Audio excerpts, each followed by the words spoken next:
Hi beautiful ladies, welcome back to my channel. So today I want to do a follow-up to the video that I posted last week about Hannah Lee Yoder and her video picking cotton.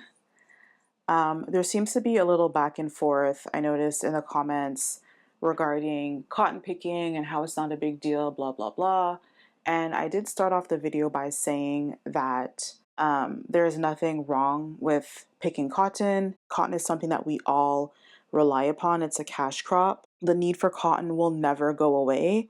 And also, picking cotton was not the only thing that slaves did, obviously. So, we're not going to demonize plowing the field or raising livestock or picking apples, because that's something that slaves did as well. Because the need for cotton will never go away, why not capitalize on it? If that's something that was in your family for generations, as someone had commented that their family owned a farm for 20 years, like, why not capitalize off of something that was in your family for generations as a way to create income for yourself and to empower yourself? Why not? Most of you detractors, honestly, I'm convinced that you argue for the sake of arguing because you're bored and your wig is itchy, so you're looking for some entertainment. But since I have to spell it out for you, the whole point of that video was to highlight that image is key. Okay, the way that you present yourself to others is key, whether it's on social media, whether it's in person. Your image is key because that is what people are going to use to judge you. Literally, that is what people are going to use to determine whether or not you deserve respect. And that's also what they're going to use to judge other people who look like you. Okay. That's the whole point of you all complaining about, oh, we need positive representation and we need better representation in Hollywood and in the media, blah, blah, blah. Well, this is a form of representation, okay, on a micro level that could ultimately impact you on the macro level. Everyday people and their behaviors, what we see on the news, what we see on social media, because social media is so readily available. This is what people are going to use to judge you and to create a narrative about you. Okay? If you have a positive image, you will be treated with respect. But if you have a negative image, you will be disrespected. Okay? And you can see this disrespect of women of color, but particularly Black identified women in the media, which is why Black women tend to complain in general and say, oh, we're hypersexualized. Oh, we're often depicted as the help. We're never depicted as empowered. Well, this is just another negative image to add to that narrative. It may not be ghetto and ratchet, but it is a negative image of a Black identified woman pretty much self-depreciating herself for the benefit and the entertainment of others. Self-depreciating comments or jokes will always negatively impact your image because you are telling others that you have low self-esteem and are therefore an easy target for their abuse and mistreatment. And if you go into the comments of that video and other videos, you'll see people who like to weaponize a certain group in the comments, making jokes and laughing at Hannah, laughing at the content and making jokes. And I don't see why this is such a big deal and why women are so up in arms about it. Why Black women are so up in arms about something like this. Like, what's the big deal? Non-Black people laughing at the joke is not an indication that they think it's funny and are therefore laughing with Hannah. They are laughing at her, which further diminishes Black women's image and the treatment that women that look like her will receive. So you'll start to see more harassment and bullying online, unprovoked, for Black identified women, because Hannah and other women who co-sign this behavior and other women who create other self-depreciating content, you've pretty much set the precedence that that Black women have no standards, that Black women don't think highly of themselves, and that we are an easy target and we are a punching bag for you to let out your frustration, which is kind of what you see happening on social media already. Okay, they believe that one Black woman represents all Black women, so we'll assume that we all will accept this treatment, which is why I also speak about the importance of divesting and detaching yourself from degeneracy, not associating yourselves with the ratchets, adopting an elitist mentality so that you can make a very, very clear distinction between that degenerate behavior and you. Okay, you're making a clear distinction that you do not align with that behavior and that you do not behave that way, and so people must treat you accordingly.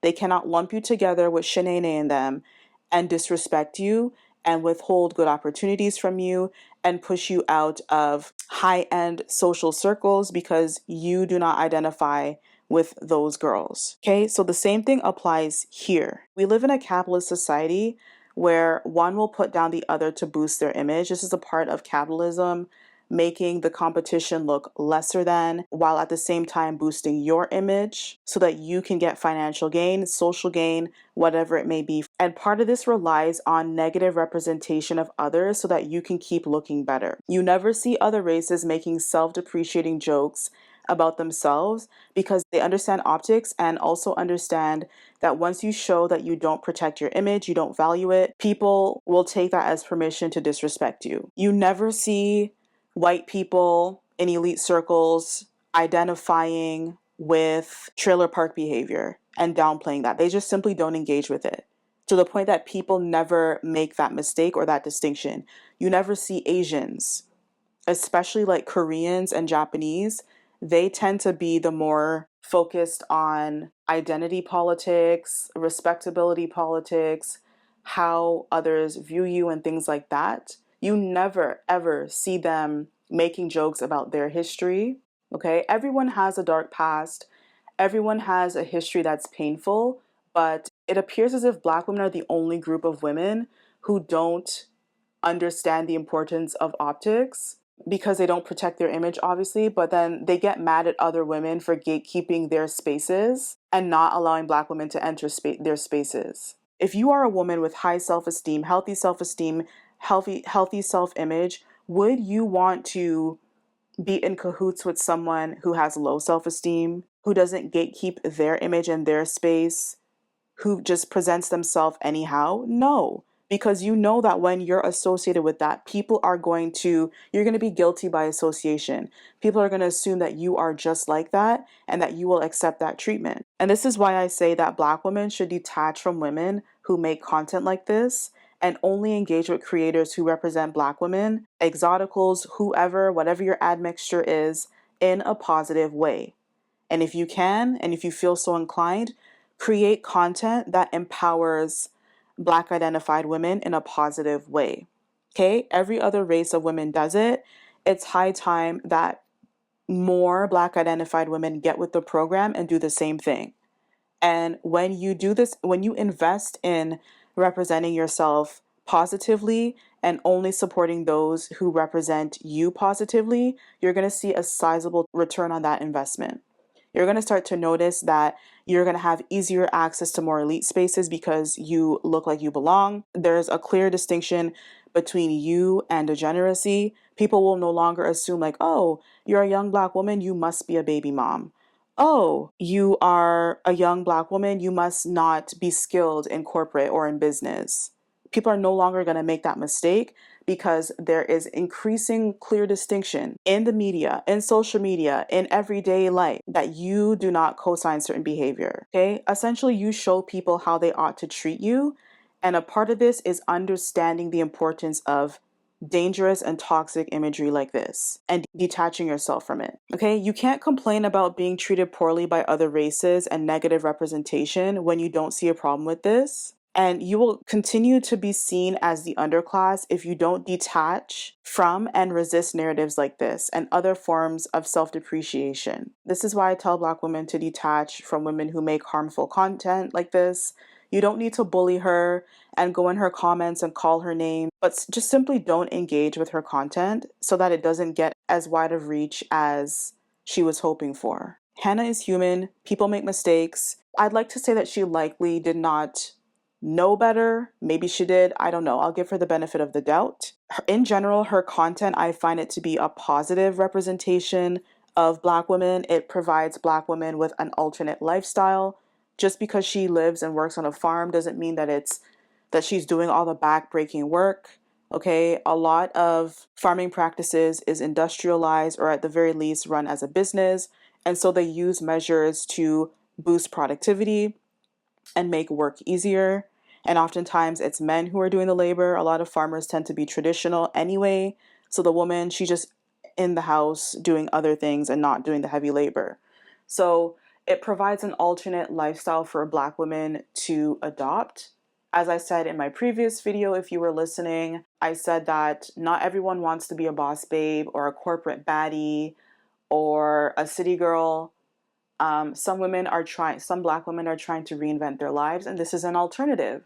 So you can engage with other content. Nara Smith is a very positive example of alternate lifestyles. Okay, she's still a model, but she still lives like a slower paced life. She pretty much is taking matters into her own hands, creating her own narrative and saying, you know what, I want to live life on my own terms. It pisses people off because she is challenging the status quo of how Black identified women are represented, but that's the whole point. So who knows? Maybe Hannah will turn around and offer more positive content. And if she does, by all means, engage with her content, engage with Nara's content and other women who live alternate lifestyles. And you can learn maybe how to cook things from scratch, maybe how to have your own backyard garden where you're able to get your own produce and things like that. All right. Thank you so much for watching. I will see you in the next video.